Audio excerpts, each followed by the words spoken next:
From the crossroads of the Ozarks, it's P.I.D. Radio. Welcome. I'm Derek Gilbert. I'm Sharon Gilbert, and we're so glad you've chosen to join us. And we're in the barn, of course, thanks to you. Yes, thank you for making this project a reality.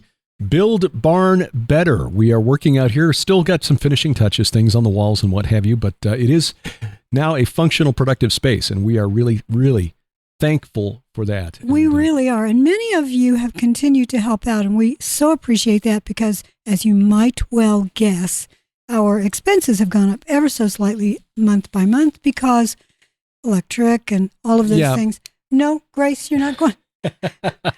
But you guys are, the Lord provides. Amen. The Lord provides. So, and this is really a cost-effective way of doing what we do. We are aware that there is and by the way, the reference to Grace. Grace, the rescue dog, is out here in the barn with us today.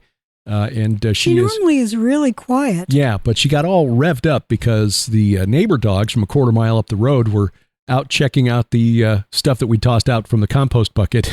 And so when they sensed her coming out, they took off running, and she would like to be their friend, apparently. She really would. So anyway. I think she's lonely, so we're talking about getting her a friend. But yes, the Build Barn Better. It is a really cost-effective way of trying to do what we do, because we're aware that the business model for Christian media traditionally has been to buy time on television or radio stations or both, and that can be really, really expensive. But through the app, which, again, your contributions help defer the cost, for a single month of being able to put out through our app, which also powers Roku, Apple TV, and soon Amazon Fire TV and Google TV. Ooh. The developers at Subsplash are putting that together as well, and they're not going to charge us any additional That's really for amazing. having those apps out there.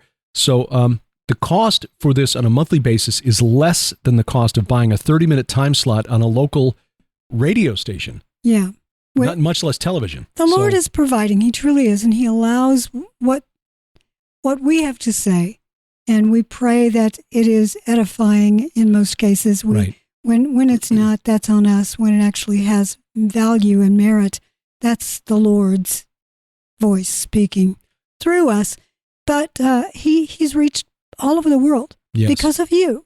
Yes, and so we thank you for that. We always want you to know that we truly appreciate this and don't take any of this for granted. We never do. I'll tell you, 10 years ago, looking ahead, because it was about 10 years ago that, as you remember, I was getting very frustrated in my career in outside sales. And it wasn't because we were treated badly. The income was very good. Really good. Had really, really a great health insurance plan. Mm-hmm. And but it just didn't feel like what I was supposed to be doing. And so through conversations with men like Tom Horn, Bob Ulrich at Prophecy Watchers, and others, L.A. Marzulli, we prayed and the Lord answered. And Tom Horn opening the door to us to come here to the Ozarks. What Our a lives blessing. have been completely transformed in the last 10 years. They have. They really haven't. And it's been such a blessing to have been around Tom Horn for all these years, because we learned a lot from him. Yes, not just in terms of his theological research, but also in terms of how to get the message out there in cost-effective ways. Yeah. You look at for example, you look at Skywatch TV and you look at the very professional television studio that's been constructed there. He literally did that for pennies on the dollar. He truly did, he did it for cash. Yes, did not go into debt. And so we, again, coming back to our thanks to you for making this possible. We have not gone into debt to turn this space into usable space. Now, obviously, there are some compromises we made. When you listen carefully, on a rainy day, you can hear the rain on the roof in the background. It's not soundproof. No, we did. We left the sort of ceiling space uncovered. We didn't bring down the ceiling or anything. But I think that's a good idea, because in the future, you never know. We live in the country. Yeah. And there may come a day when we will be turning this property over to somebody else, and they don't want to use it the way we've used it. Right. So anyway, again, thank you. And we are truly, truly appreciative. And please take a moment, if you haven't already downloaded the app, whether it's for iOS, Android, Amazon, Kindle Fire, we've got apps for all of those. Links to their app stores at gilberthouse.org/app or pidradio.com/app. Amen. One of the things we could have done with this space would have been nice to do, would have been to put in bathroom. But in order to do that, we probably would have had to have dug a new well. A new well and a new septic system, right. And in this soil, that would have taken a lot of money. Again, looking at best use of the resources with which we have been blessed through your generosity, it's just more sensible for me to just walk back to the house. It would have cost us another $50,000. Probably. It easily would cost $50,000 to have put in a bathroom. So yeah, we could put in an outhouse. Well, there is that. Yeah. There is that. I grew up with one of those. Yeah. Well, but what's in the news today? A lot to talk about this weekend, both internationally and nationally. Let's start with the national stuff, because I know that politically this is something a lot of people, especially in the South, are looking at. I realize that. I do realize that, and I apologize for jumping in, but here's my thing. As important as these events are, it's a slow invasion from the South. Right. I get that. Right. There are a lot of countries that have been dealing with slow invasions. For a lot of countries for a long time. Right. To concentrate, and I know that there are folks that's all they think about. All they think about are the geopolitics going on. I like to look at the theopolitics behind all of this. Well, yes. And to that end, I did a program with Judd Burton on A View from the Bunker a couple of years ago on the gods being brought into the country by the people who are coming here. Mm-hmm. And I think that is something that is worth paying attention to, and maybe we can talk about that a little bit. The bottom line here is, in the United States, if you're outside the U.S., you may not be seeing this in the news so much, but here in the U.S., there's a legal standoff between the federal government and the state of Texas, where Governor Greg Abbott has taken control of one park. It's a 47-acre park called I forgot the name of the park. Anyway, it's in Eagle Pass, Texas, which is a border city. It's on the Rio Grande. And this park has been used as a convenient crossing point for illegal migrants, because they walk across, they're in a park, and Customs and Border Protection would meet them, would take their names, give them a slip of paper telling them to appear for their asylum hearing 3 years down the road or something, and then let them go. The state of Texas finally said, we've had enough. There's by some estimates, as many as 5 million have crossed over into Texas since Joe Biden took office. Something like 9 to 11 million across the entire southern border since Joe Biden took office. Yeah, that's crazy. So the state of Texas basically kicked out Customs and Border Protection, took it over with the Texas National Guard and Texas Shelby Park. Shelby Park. Should have read. Yeah, Isaac Shelby. Yeah, and there's a Shelbyville in every state east of the Mississippi. Yep. Anyway, the state of Texas now controls the park and has barred Customs and Border Protection. So CBP, I think the guys on the ground sympathize with the state of Texas. They would like to do their jobs. The federal government has basically turned them into a welcome wagon for people crossing the border. The federal government sued. The Supreme Court ruled 5-4 in favor of the federal government, allowing, in a kind of narrow ruling, allowing Border Protection to go in and cut the razor wire that the state of Texas put up. The state of Texas is refusing still to allow them in. And reminds me of Andrew Jackson, President Andrew Jackson 200 years ago, who lost a case before the Supreme Court. And he said, it was the chief executive officer whose job it was to execute the laws of the land. He basically said, okay, Supreme Court's made the ruling. Now let's see them enforce it.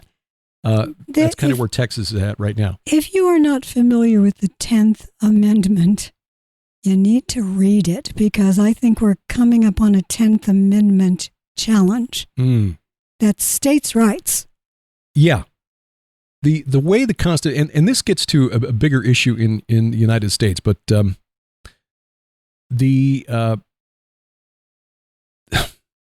lot of the political fighting between conservatives and liberals in the United States is over federal powers that the federal government shouldn't even have.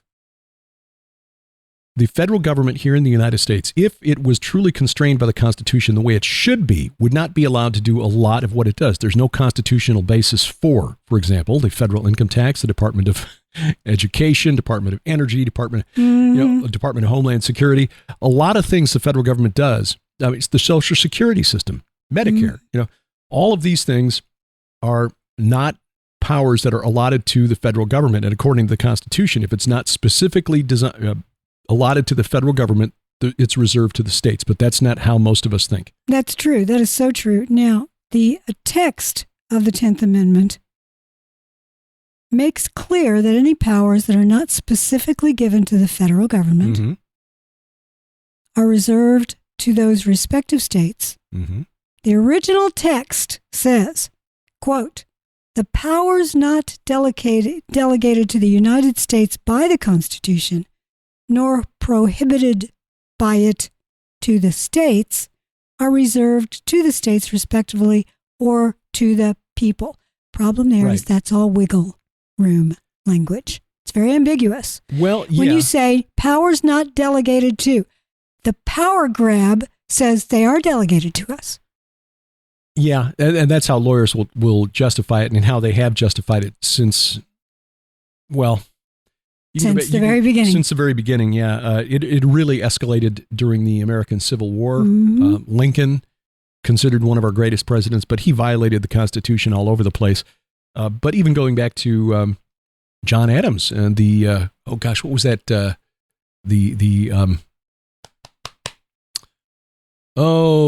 was an act that was passed in the early 19th century for people who were believed to be plotting against the government. It's Insurrection Act? It's not. It starts with an A, and I can't remember what the word is off the top of my head. But anyway, Sedition Act. Sedition Act, Alien and Sedition Act. Yes, that would seem to be pretty clear. If the Constitution doesn't give the federal government power to do it, the states have that power. That seems to be clear. But again, that's not how the federal government operates. And the what's called the Overton window, which is the range of acceptable policy options, Mm-hmm. has shifted over time to where we no longer even think in terms of, hey, the federal government doesn't have the power to do this, so we're not going to let them do it. Yes, but who defines acceptable? Well, it's public opinion, and which is shaped by media. But public opinion is split down the middle. In this case, yeah, it is. What's interesting about this standoff in Texas is that Governor Abbott has, and I kind of criticized this because he's been sending busloads of migrants to cities where, these migrants say they want to go. Hey, you want to go to New York? Yeah, okay, we'll put you on a bus, we'll send you to New York. Want to go to Chicago? Yeah, okay. And they're just dumped. And they're dumped, and those cities are now screaming because, it's one thing to say you're a sanctuary city when you're not actually dealing with hundreds of thousands of migrants being dropped off in your front yard. Now, in Chicago, you've got neighborhood groups who are complaining, hey, why is the city spending tens of millions of dollars taking care of these people who shouldn't even be here when our neighborhoods deteriorate? They wouldn't be there in the first place if you would close the border. Well, exactly. So you got Governor Pritzker of Illinois last weekend who blamed Republican governors like DeSantis and Abbott for the problem. You've got Mayor Adams in New York City going to Washington, D.C. to beg for more money. There's there's a national organization of mayors who issued a public letter to the federal government basically saying, we're happy to continue being sanctuary cities if you send us more money. Yeah, just send us more money. Well, the problem there is the federal government has been sending money all along. Right. That's why they would name themselves a sanctuary city to get the money. But as soon as someone comes in and needs sanctuary, that's different. Yeah. So in New York, they had a case a couple of weeks ago where kids were, there was a pretty bad winter storm that came through, and they kicked kids out of school for a few days so they could move migrants from a camp in a park into the school and house them indoors for a few days. Kids had to go back to distance learning. Hey, it's COVID all over again. They're at airports. They're sleeping at Logan Airport in Boston, O'Hare Airport in Chicago. They've got screens up so you don't necessarily see them when you come through, but why are they sleeping in the airports? Right. Why? Well, again, anywhere from 9 to 11 million who've been released into the country, and that doesn't count the known gotaways, and it doesn't count the unknown, because we don't know how many unknown who came into the country without being caught. Every city has empty office buildings. Yeah. Because there's been a lot of flight away from the cities. Right. So why don't they put them there? That's a good question. Hey, use that empty office space, turn it into something useful. Well, the owner of the empty building will go, no, they'll ruin my building. Well, now that's a prejudicial statement. Yeah. How dare you be so judgmental? Yeah. Well, about half the country is with Abbott. I agree. 25 other governors have backed Governor Abbott of Texas, including our governor here in Missouri, Governor Mike Parson.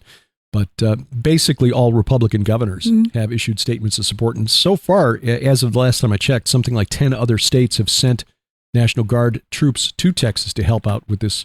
Now, the government's response, federal government gave Abbott a deadline Friday to comply with this order and allow Customs and Border Protection in, or I get maybe it was Thursday, because Abbott says we're not going to back down. We're not doing it. I think it was Thursday. And then on Friday, the White House announced a new ban on liquefied natural gas exports, which disproportionately affects the state of Texas. In a sense, the federal government has now just issued economic sanctions against Texas. And our allies in Europe who are facing in the middle of a cold winter because of the destruction of the Russia doesn't want to send them any, and the pipelines. Well, can't because the pipelines. I know, but there are other ways. Russia's sanctioned. They don't have to go through the Nord Stream. Well, that's true. Yeah, and they are getting Russian. Yeah, they sell it to India, and India sells it to Europe. There are other ways to do that, but the problem with that is Texas is, if they chose to be, the Republic of Texas could be its own country because they have refineries and big ports. They have oil wells, they have farms, they have cattle, they have water. Yes. So this is going to be an interesting year. I mean, 2024 is already proven to be an interesting year, and we're not even out of January yet. No. Now, let's get to the actual spiritual side of these things. It's really easy to get all upset because of the geopolitics. Right. Don't get upset because of that. Yeah. What's going on? These are humans who are making foolish decisions that, yes, they affect your life, but behind those foolish human decisions are puppet masters that are spirits. We wrestle not against flesh and blood. Exactly. Yeah. So who are the principalities and powers behind the scenes? Yeah. This may be, when you look at the scope of history, and again, stepping back and just looking at the natural realm, but maybe, again, this is the natural order of things or the course of history because of the way the spirit realm interacts with the natural realm. Wealthy, prosperous, powerful nations generally have a 200 to 300 year lifespan, and we're nearing the end of the use-by date here in the United States. That's not trying to be downbeat or alarmist or anything like that. It's just when you look at history, this is just the way it goes. There's some sort of fundamental transformation that is going to take place, whether it's we transform into a dictatorship or we split into separate, independent entities. Isn't it interesting that we are about to come up on, in 2026, our 250th anniversary? Yeah. 2026 is going to be a very, I think, prophetically interesting year. Could be a very prophetically dangerous year because it is part of the 2025, end of 2025. It's the Jewish year 57, 70 something. 85, 57, 57, 75. Let's see. Current Hebrew year is 5784. Okay, I was right in the first place. 5784. Yeah. So, excuse me for not being able to remember, but I'm old. 5785 that Tom Horn has been talking about, Ken Johnson has been talking about, Josh Peck has been talking about, because the Essenes wrote about it. Yeah, they see this as the beginning of the final 50-year Jubilee cycle. Yeah. Which means that a lot of really prophetically important events could commence this year. Imminently. Yeah. So beginning in the year 2025, 2026, somewhere in there. The spring of 2025, spring of 2029 is when Apophis is supposed to make the first close flyby. Yes. 3.5 years prior to that is the fall of 2025, which is next year. Right. And it's the year 5770. 5785. 85, sorry. Yeah. I'll come in again. No, I won't re-say that. I think many of our listeners understand that I'm not the youngest chicken in the coop, but I do my best. And a lot of times I can't remember things as well as I used to, but you know. You're still the smartest person I know, sweetheart. Grace says, I don't know about that. Yeah. Well, she's settled down at least. Well, while that is going on, we've got some news out of Israel and the Middle East. I talked with Lieutenant Colonel Bob McGinnis earlier this week. A couple of things. You've got the ongoing conflict between Israel and Hamas. There are intelligence estimates out now that Hamas has lost maybe a third of its fighting force. But given that it's taken 3.5 months to take down a third of Hamas's fighters, this suggests that this conflict may last for the better part of 2024. Mm-hmm. And of course, that will affect our tour in November, which we'll talk about after the break. But while that's going on, you've got Hezbollah, which is still, raising its head every now and again. Israel just hit an airfield that Hezbollah was using to launch drones in southern Lebanon. And Yemen, one of the most impoverished nations on earth, has essentially shut down access to the Red Sea and thus the Suez Canal. Mm-hmm.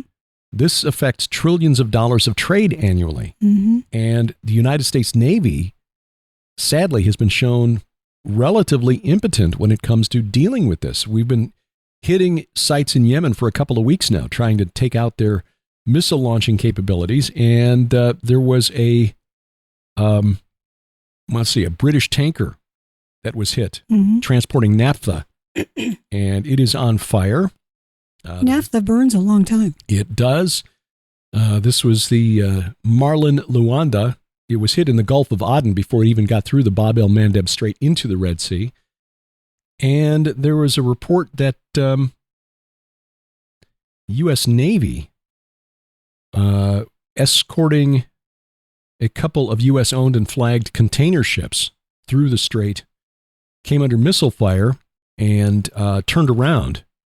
Now, the ships weren't hit, thankfully, but the destroyer was one of our Aegis destroyers, which should have been able to handle, I mean, this is the claim anyway, these Aegis destroyers should have been able to take down the missiles that were fired, and they didn't. The one of them at least got through. It missed by about 100 yards, but that's still pretty close. These one of the ships was the Detroit, the other one the Chesapeake, both owned by Maersk, which is the big shipping company out of Norway.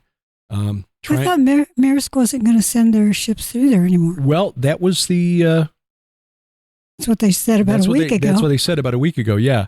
But they tried to run the Bab el-Mandeb Strait. They were accompanied by the USS Gravely, and the defensive umbrella of the Aegis destroyer, which should have turned this into an easy job, did not stop the ballistic missiles. At least one of them got through the interceptors, and so the container ships turned back around, and they are now going to go around the Cape of Good Hope, the southern tip of Africa. And this is really driving up the cost of shipping. Oh, yeah. And it adds a couple of weeks. Nearly as many things because they have a long journey to make. What's really interesting is that the Houthis, which is a tribal designation, you wonder where that name comes from. It's a tribe. They control about 80% of the population in Yemen right now. They are the de facto government. They run exactly. Right. So when people are saying, no, it's not Yemen.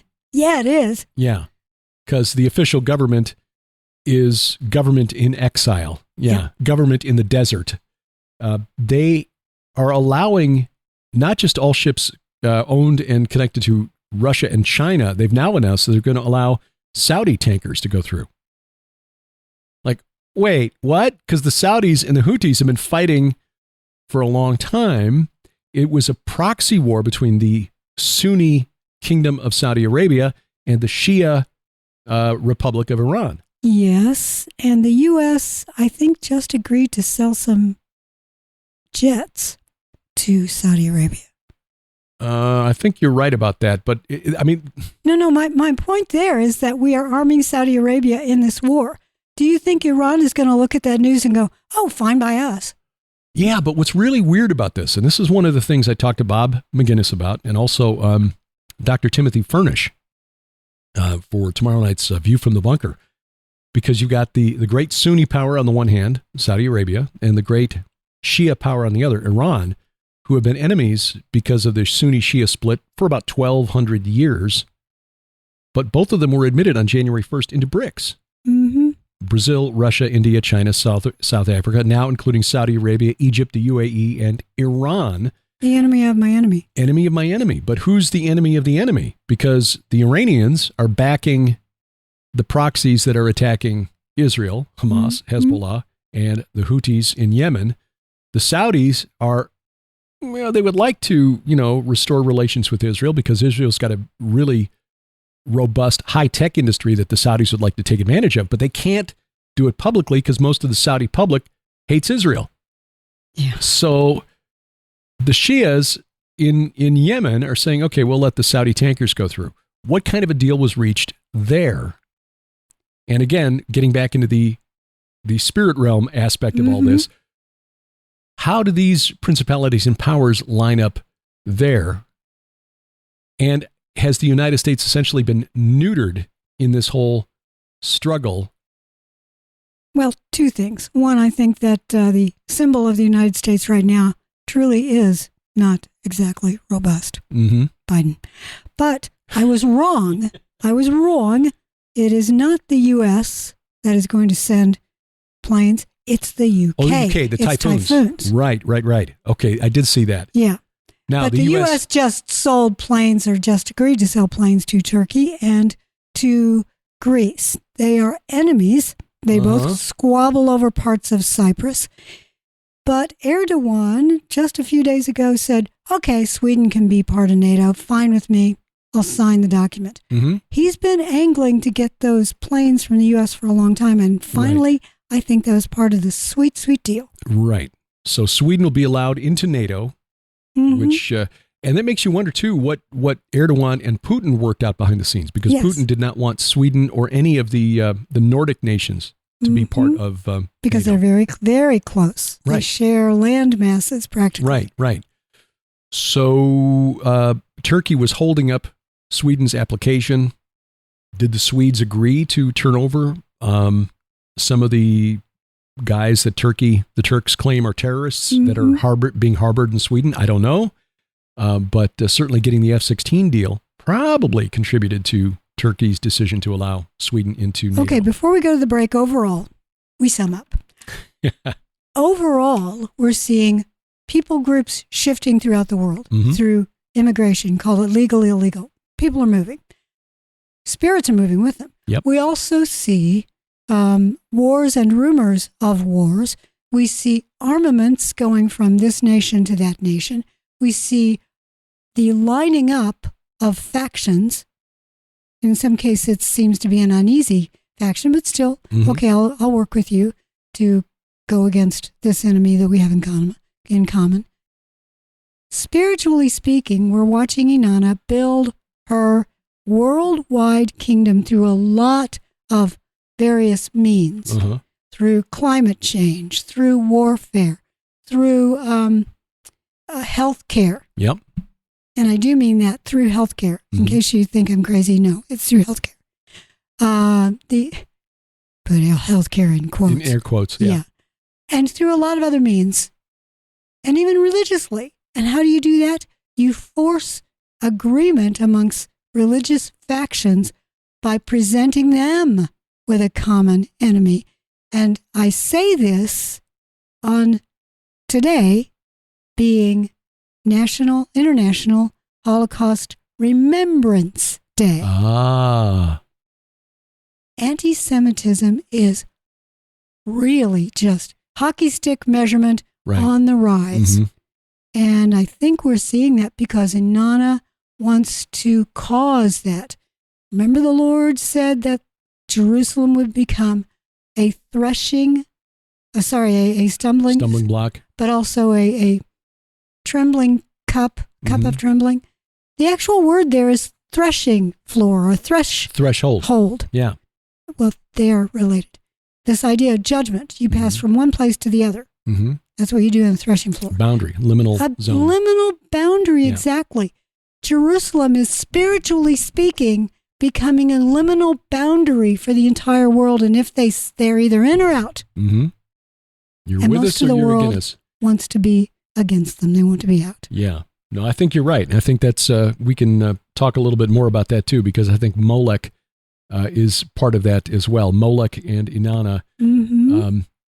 And even here in the United States, the division between the states, I think, is being divided along those lines. That and more. Also, yes, the gross domestic product in the United States surged in the fourth quarter of last year, but the numbers don't tell the whole story. Ooh, Yes. More after the break.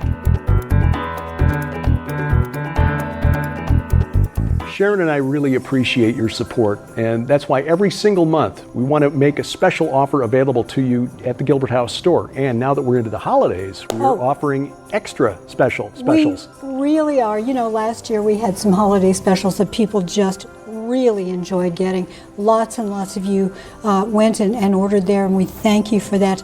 We're doing the same thing this year. Lots of great deals, including Red Wing Saga specials, Derek's book specials, and blowout prices on all of our DVDs. Yes, but if you prefer streaming video, so you get instant access in full HD. And no shipping. And no shipping, right. We've got special discounts available now at our online streaming site, gilberthouse.org/video. That includes even our full-length travelogumentaries, our Wars of the Gods Volume 1 and Volume 2, now at a special discounted price through the end of January. That is such a deal. And by the way, those of you who have loved Vicki Joy Anderson's book, They Only Come Out at Night, that book is also on special December and January. We want to make this information available to you. We understand that around the holidays, finances get a little tight, so we're offering special pricing on just about everything in our online store. We're all in the middle of a battlefield. We are. And we all need good information. Please take advantage of our special offers, gilberthouse.org/video and gilberthouse.org/store. And thank you for your prayers and support. Amen. Welcome back to P.I.D. Radio. I'm Derek Gilbert. I'm Sharon Gilbert. You know, Grace is really bored. She is. She's Just sleeping on the floor sleep right through next to this. us. Yes. She's so sweet. Yep. Yeah, she's realized now, so they're not going to let me out to go play. Yeah, So- I know. A couple of announcements Yep. before we go on into what you teased. One is that we are still going to Israel. I know that you might be looking at the news and thinking, I don't know about that. But we do still plan to go to Israel. Currently, our tour is scheduled for November, but I can almost guarantee that we're going to change that date. Given the election and given what's the going election on. and what's going on in Israel, both of those things will probably contribute to a final decision coming soon to back very, things very up. soon. If we change it, probably it will become part of the Iron and Myth tour. Yes, which we have dates for already. March and April of 2025. Doug Van Dorn, Judd Burton. We'll see if Tim Alberino can accompany us on the new dates, but that will all be at gilbertsinisrael.com. That website will be up to date. Gilbertsinisrael.com. You can also check the calendar section of our app or our website, gilberthouse.org. We got a calendar there of upcoming events, and as soon as we make a decision, we will change all of that. We will. There's Second also- announcement. Yes. Before I forget it, because I guarantee it'll go slap out of my head. The second announcement that I teased just a second ago has to do with the book 9 of the Red Wing Saga. Many of you, and I'm so grateful for you, are loving the Red Wing Saga. Thank you very much for your encouragement to me. And you've asked many, many, many of you, when is book 9 coming out? It originally planned for it to come out in December of last year.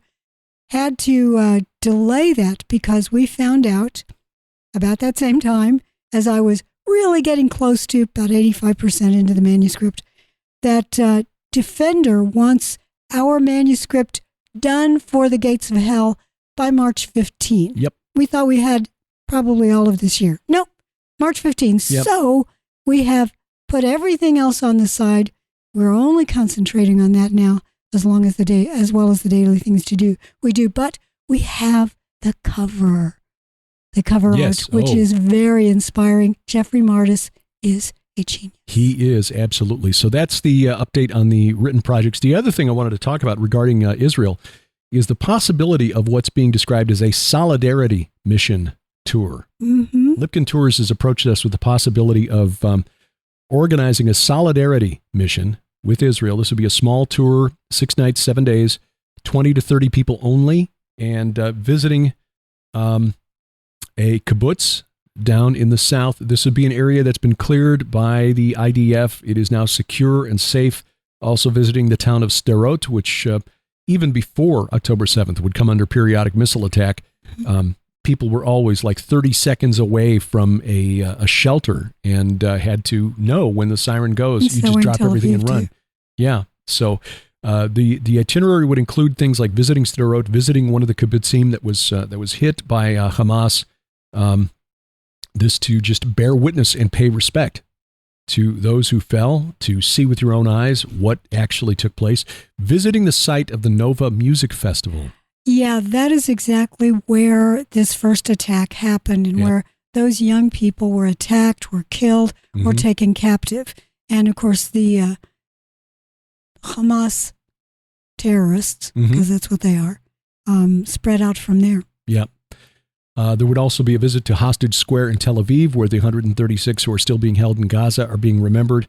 The families are still sitting there, so a chance to visit with them. There would be a barbecue for soldiers on a military base, an IDF base, and more. This would all be based out of Jerusalem. You'd be staying in Jerusalem, which is far enough away that the missiles rarely reach that far. Right. Jerusalem is pretty safe.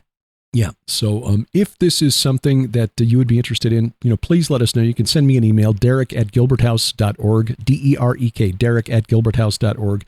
Again, the cost would be not what you would pay for a normal tour where we'd go from north to south and cross over to Jordan. Be about $1,950 according to the email from Lipkin Tours. That does not include airfare to and correct. Yeah, that's the land package only. Does not include insurance if you want flights, lunch. But it does include breakfast and dinner. But yes, it does not include flights to Tel Aviv. So, by the way, the State Department removed the insurance requirement a couple of months ago. Prior to that, you had to have health insurance. Okay. Pay for that before you went over to Israel because they didn't want to pick up any COVID. I've just said the word. Any related issues. Yes. Well, anyway, this is a possibility. This would likely take place in May, June timeframe. So, again, this is a short notice sort of thing. But if you're interested, if you think this is something you'd like to do to visit and support Israel, not only to see what happened, but also to help their economy, because with 1 million people called up in the reserves right now, this is something that the Israeli government is really the Israeli economy is really struggling. Absolutely. So if you're interested, please, Derek, D-E-R-E-K, @gilberthouse.org. Right. Derek and I are willing to lead the tour, but we need to know that there are, there's a bus load, 20 so yeah, 20 to 30. So it'd be a small group, not your typical 2 or 3 bus tour. So no, and again, Lipkin Tours would never arrange this if they did not believe that you were going to be safe. Yep. So, division in the country. I think being divided along, not just the in the U.S. You mean in the U.S. Yeah, not just along whether or not we support migrants coming in. I think a lot of it has to do with there are a lot of single issue voters in this country, and yes, don't care what his stance is or her stance is on anything else as long as they vote the right way on fill in the blank. And it is often euphemistically referred to as right to choose or gender identity. That's not the only issue, though. I mean, some single issue have to do with border patrol and things like that. Well, sure. But yeah, the one you just named is one of the biggest ones. You have to sort of dance around that. Yeah, try not to trigger algorithms and get us kicked off Mars Hill. Because there are some states where they're declaring themselves sanctuaries, not just for people who've entered the country illegally, but for people who want to identify as something other than their biology. X or Y? Yes. That's binary. XX or X. Yeah, I know. XXXY. Yeah. The state of Ohio, the legislature there just overruled Republican Governor Mike DeWine's veto of a bill that would ban surgeries for minors to essentially render them sterile and mutilated. So God bless the legislature, but what is Governor DeWine thinking? Well, anyway, setting that aside, I think that gets back to looking at the Theopolitics. That gets back to Inanna and the idea of a gender fluidity that was never created by God. I mean, have you not read, created he them male and female? From the beginning created he them male and female. Yeah, you're going to get us kicked off again. But yes, that is what, personally, I'd like to see bathroom doors that say XX and XY. Mm-hmm. A lot of people are like, well, I know. What? I don't Find know. the value of XX? Is that what is this an algebra problem? I don't know what. I spent all my time in school making TikTok videos. Speaking of TikTok videos, totally left turning. Some guy got, actually it was Twitch. Oh, yeah. Got banned for 30 days on Twitch because he stuck 2 forks into 2 toasters. Yeah. Now, they weren't plugged in. Well, that was not clear in the video. He pretended to be electrocuted. Right. And said that he had soiled himself. And they all thought, this is great. Watch the video over and over again. Too funny. Yeah. I'm sorry. First of all, that's not funny. It's not funny. And it's also not smart because you're going to get kids that try to do that for real. Exactly. Which is why Twitch kicked him off, and rightly so. There's a middle school in Graham, North Carolina, that has taken the mirrors out of the bathrooms, the restrooms in this middle school because kids kept cutting class to make TikTok videos in the mirrors. Like, okay, I'm old enough to remember that they took the doors off the stalls so guys wouldn't go in there and smoke, in high school, grammar school, of course, the phones weren't a thing that long ago, but good grief. They'll figure out a way to do them without, they'll just get someone else to film them. Well, sure. And here's the thing. Other schools have now started adopting a policy of just, taking the phones. When you arrive at school, if you're spotted with a phone, the teacher will hold it till the end of the day. Yep. Do not, and they're finding that kids are actually talking to each other again. There are a lot of reasons not to allow phones in bathrooms anyway. Yeah. Yeah. So take the phone. Yeah. So anyway, the other thing is the economy here in the United States. We just another example of why my dad. The weak economy? Yes, the weak economy. Another example of my dad used to say, figures don't lie, but liars can figure. Sometimes. According to the Bureau of Economic Analysis, it was reported on Friday that the U.S. gross domestic product in the fourth quarter of 2023 grew at a torrid.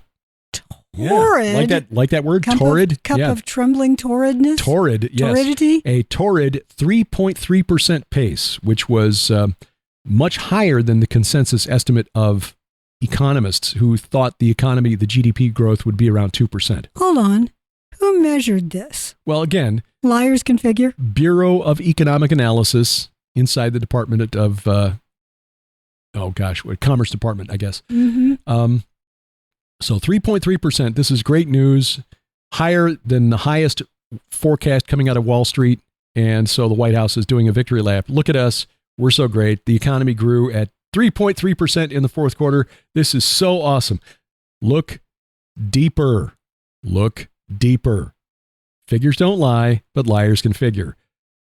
Fourth quarter GDP rose by $329 billion to a total of $27.9 trillion. Wait a minute. No, that can't be right. No, that can't be right. No. Q4 GDP in nominal dollars. Is this for the world? Rose by $329 billion. It's got to be 2.8 trillion. That would make more sense. Anyway, it's according to the article I'm reading here from Zero Hedge, a respectable if made up number. Yeah, made up. Rose by $329 billion. But at the same time, the U.S. budget deficit rose by $510 billion. In other words, the growth in the federal budget deficit was 154% more than the increase in GDP. In other words, to grow the economy by $1 gross domestic product, it takes an additional $1.55 in federal government debt. Yes.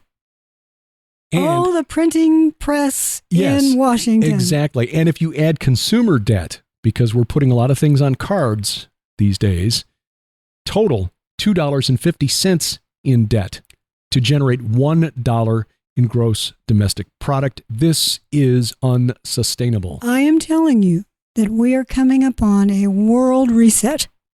And I'm not talking about the World Economic Forum's reset. In fact, they've backed away from that. They don't use that word anymore. Mm-hmm. They found us out. It's going to be this massive wiping of debt. And I think that's where we'll get into you'll own nothing and you'll be happy. Yeah. Because suddenly you're not in debt. Yeah. Yeah. Isn't that great? Mm-hmm. Okay, you're renting all your clothing. You're renting your transportation. You don't There own are those any who rent clothing real, now. Yeah. You don't own any real property, so your dwelling place is owned by someone else. They never say who owns all these things that we will not be owning. Yeah, someone will own them. Someone will own them. And they'll be happy. Yeah. Happier. Well, happier than we are? Yes, I think that's the whole point. They never specify in the World Economic Forum's predictions. You'll own nothing and you'll be happy. Yeah, somebody's got to own these things, though. Who are you renting them from? The owner. Who's the owner? They never say. The only thing that's sure is that it's not us. Well, let's look at a few things here at the We Forum. Oh, the other thing I want to point out is that when you're looking at numbers and digging deeper into the numbers and not just the nominal surface level, hey, gross domestic product up 3.3%. Yeah, except federal deficit went up even further and people are more in debt now than they ever were. So that gross domestic product increase is smoke and mirrors. Since 2019, when you look at the number of employed people here in the United States and you break it down by native-born Americans versus foreign-born Americans, the growth in employment since 2019, since just before COVID, the growth in employed workers is all among foreign-born workers. There are fewer native-born workers working today than there were in 2019, but more than 3 million more foreign-born workers. Define employed. Well, good question. We assume that we know what the word means. Full-time employed, part-time employed, I don't know. Doesn't say. Are these gig workers? Are these people driving Uber cars? Yeah, don't know. Are these people that are working on farms? That's a really good question because, again, this is self-employed. President Biden tweeting out through the POTUS account at X. Today, we learned our economy grew 3.1% last year. Again, that number. They're throwing darts at a board and coming up with numbers. All while adding another 2.7 million jobs. Yeah, again, 2.7 million jobs, but it's because you've got 3 million foreign-born workers who are working, and you've got 1.3 million fewer native-born workers working than back in 2019. They're handing a little card to everybody that comes in across the border and saying, here, you're now employed. You're employed. You're now employed. Thanks. Congratulations. You're employed. As what? As a, we'll tell you later. Yeah. Just show up for your hearing in 3 years. The social safety net that is providing for a lot of these people who are showing up in our cities and are now being in California, they get free health care. It came out within the last couple of weeks that veterans, the VA, which is a medical system designed to benefit. It's a broken system. It is a broken system. And it's even more broken because they're diverting resources from treating American military veterans and treating illegal migrants. They're using the VA system to treat illegal migrants. Yeah, I know. They shouldn't be. Again, this is all being funded by debt. So what's happening is the federal government will go out and sell more treasuries and they print more money. It is a wealth transfer from those who are investing in treasuries and those who are paying tax dollars to those who are providing the goods and services being given away. Yes, but let me jump in here. The U.S. isn't the only country doing that very thing. That is very true. It's a worldwide problem. Yeah. First world nations are all doing that. Yeah. Thank you, Angela Merkel. Remember when Angela Merkel came along to the EU and she said when she was heading up Germany, she said, everybody has to take in at least 1 million migrants. And Hungary, Viktor Orban said, oh, really? Yeah, I don't think I will be doing that. Hold my stein. Well, if you look at the We Forum, which is the worldeconomicforum.org, weforum.org, they've got a number of takeaway pages on here. What are you looking at? Just looking at the time on the clock over here. Oh. I just had to squint because, it's got I these know, progressive lenses and I yeah. couldn't find the sweet spot in the eyes. You need conservative lenses. What are you doing? Transitions, I know. progressives. I yeah, just wear yeah. readers. There is one page that is called The Key Takeaways Regarding the Future of Cities. Mm. Now, there are only a few takeaways on here, but one has to do with the talk about the power and risk of AI. Mm-hmm. So it seems to be that AI is being used almost like pandemic preparedness. You have to prepare for AI to be useful but not dangerous. That's going on here in the U.S. It's going on in the U.K. and the EU. It's everywhere. They're all looking at AI. It's really dangerous, but we can control it. Like the Hitchhiker's Guide to the Galaxy listing for Earth, mostly harmless. Mostly harmless. Think locally, act globally. That's for cities. Think locally, act globally. So that explains why we have a lot of mayors who think that they can get involved in foreign policy. Yeah. But the other thing that it gets into, it actually has a section I highly recommend going to, weforum.org, AI and emerging tech at Davos. And another one, and this is an important one, what's the state of health and healthcare? And here's what we discussed about it at Davos. 50 countries contributed planes and personnel and important VIP folks. Sorry, that's redundant. VIPs, less important, not so important VIPs, less important. I'm seeing this greater than, less than, equal LIPs, to, LIPs, LNPs, NIPs, RSVPs. Yeah. We're all there. LSMFTs. Yeah, everybody was there deciding on your future and mine. And it is ironic that the World Economic Forum meeting, which was last week, not this past week, just concluded, but last week in Davos, their theme was rebuilding trust, because they recognize that we don't trust them anymore. That's why they're not using reset anymore. Yeah. Oh, those conspiracy theorists have taken and ruined the term great resets. We can't use that anymore. We now have to use... We had a great logo for that. We need to change, We need to change to new narrative or something. Well, this is ironic when you've got people who are lecturing us on the threat posed by climate change. We need to, and they're flying private jets to Switzerland to tell us why the rest of us need to. And you better believe that the insect protein they want the rest of us to consume was not on the menu at Davos. Well, that was one of the things that's discussed in the World Health Problem. How do we make sure that people are eating good, high nutritious food? It is very much a nanny state system that they want to build. And this is all part, it's just one of the planks in Inanna's platform. Yeah. She controls the MES, every aspect of human civilization. And that is what the World Economic Forum wants. Yeah, MES, in case you do not know what the MES is. It's all of the recipes, the guidebook for creating civilization. Right. Everything from be nice to your neighbor to make beer. How to make beer, right. That's a Sumerian concept. And Inanna stole those from Enki, who was the lord of the abyss, who sent forth the Apkallu, who were the Mesopotamian concept of the Watchers, to deliver the MES to humanity. Sort of like the Watchers on Mount Hermon, delivering to humanity all the stuff we weren't supposed to know, like witchcraft and how to make weapons and stuff like that.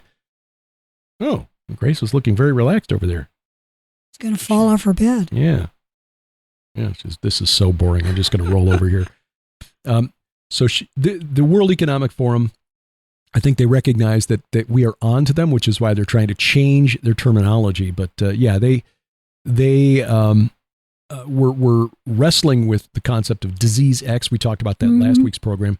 Of course, climate change will be the next. There is no disease called disease X. Right. Yeah. It's just a placeholder designation for what is going to be the next pandemic. Right. And trust me, one is coming. I don't know what, but one is coming. And between the WEF and the WHO, they want to control everything, including the information that we get about it, just as they tried to do during the most recent scare, so that we are not given full information. Right. There are stories coming out now about how other organizations like the Centers for Disease Control, even though they knew that information that was being suppressed was accurate, it might convince people to not follow their instructions. And so they labeled it as misinformation, even though the information was peer-reviewed and accurate. Yeah, I'm going to be giving a presentation for the Skywatch TV, the Defender Conference. And it's tentatively titled The Real Armageddon Strain. And that's the name. Armageddon Strain is a book, a novel I wrote many years ago. And I'm actually going to be talking about what's actually the fulfillment of that novel. I wish that it had not been. Isn't she cute? I know. Got a little. I got to get a picture of her paw. Yeah. Got her face covered with her paw. Like, oh, this is too awful. This is just the worst ever. I'm going to block it out. Check the show notes. I'll stick that on as a picture. Grace listening to us as we broadcast. By the way, if you are listening to this and thinking, boy, Sharon's voice is huskier than it normally is, I've got postnasal drip that is so bad right now.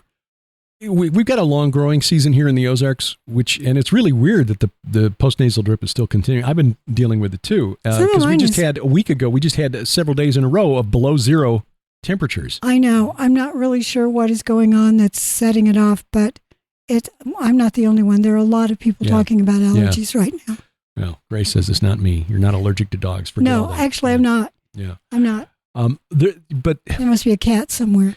One of the things one of the things that's most ironic about the World Economic Forum and its initiatives, these the Bond central casting villain, Klaus Schwab. Yeah, all he needs is like a silky white cat to, leading this organization wants to tell us how we're supposed to live. They want to push us all into sustainable 15-minute cities where we live a 15-minute walk or bicycle ride from everything that we need. They want us all to get rid of internal combustion engines, even though when that recent storm went through Chicago, the very cold weather up there left charging stations filled with Teslas that couldn't move because it was too cold for their batteries to charge. Here in rural America, electric vehicles are just completely impractical. They are just completely impractical.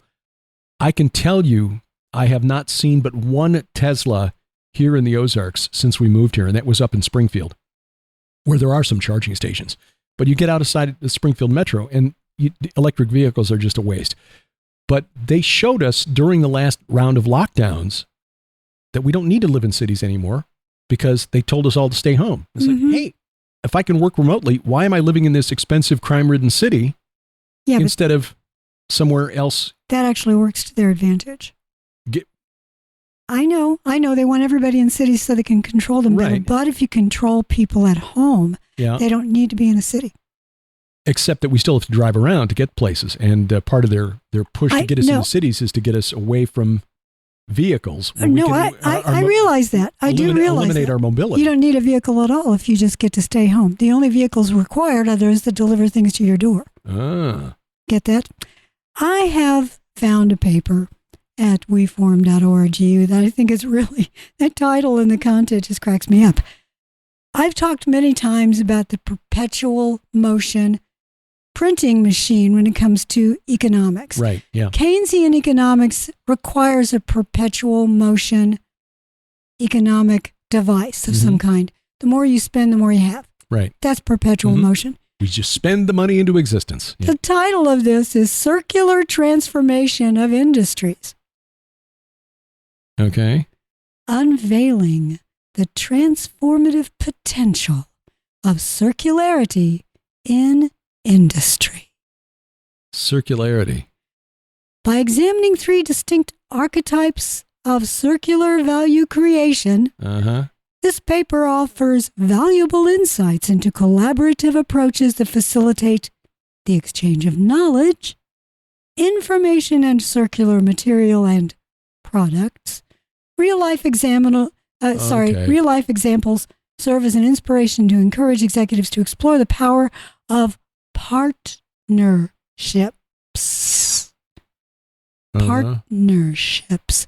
This idea has been around for a long time. Who are they partnering with? And this is for industry peers, competitors, and value chain stakeholders. stakeholders. Value chain, not supply chain. Yeah. Value chain stakeholders. Basically, this is a way of making recycling or shopping at like the Goodwill sound really exciting. Mm-hmm. They don't even call it recycling now. They call it upcycling. Yeah. Circularity. Yes. So you'll own nothing, and the stuff that you're renting will be used, but it'll be even better. It's a snake eating its tail. Ouroboros. Mm-hmm. Yeah. Well, in response to all of this, corporate media freaking out just a little bit as a venture fund based in Kentucky has announced it is planning to develop rural communities in Appalachia. Oh, yeah, you talked about that with me last week. Yeah, this is something called the Highland Rim Project, a venture fund called New Founding. This is an area where my folks grew up. Yes, I got cousins down there. The Eastern Highland Rim, which is the hill country of central Tennessee and southeast Kentucky. The Highland Rim Project wants to develop rural towns and communities in the bucolic hills of the Eastern Highland Rim because, as they point out, people discovered during the lockdowns that they don't need to live in New York, Chicago, Los Angeles, San Francisco, Portland, Seattle, et cetera, because they're too expensive, they're too dangerous. And, oh, by the way, they're also food deserts. So imagine you can conceive of food deserts in a country that's suffering a pandemic of obesity, but that's the claim. But it's because in a lot of cities, retailers are just pulling out because all their product or profit is walking out the front door because the district attorneys won't prosecute organized retail theft. Right.